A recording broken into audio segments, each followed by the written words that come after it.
படப்பிடிப்பில் பலமுறை மரணத்தை சந்தித்த ரிஷப் ஷெட்டி. நடிகர் ரிஷப் ஷெட்டி காந்தாரா சாப்டர் 1 திரைப்படத்தின் அனுபவத்தை பகிர்ந்துள்ளார்.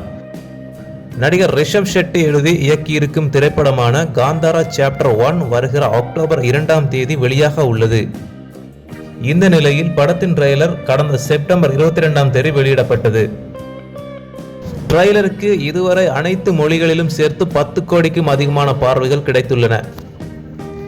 இந்த நிலையில் ட்ரெய்லர் வெளியீட்டு நிகழ்வில் கலந்து கொண்ட நடிகர் ரிஷப் ஷெட்டி, காந்தாரா திரைப்படத்தால் நான் 5 ஆண்டுகளாக என் குடும்பத்தினரை சரியாக கவனித்துக் கொள்ள முடியாததுடன் பிள்ளைகளுடன் அதிக நேரத்தை செலவிடவும் இல்லை. படப்பிடிப்பின் போதே 4 முறை மரணத்தை சந்தித்தேன். ஏதோ நான் நம்பும் தெய்வத்தால் அதிலிருந்து தப்பித்தேன். கடந்த 3 மாதங்களாக படக்குழுவினர் யாரும் சரியாக தூங்கவில்லை.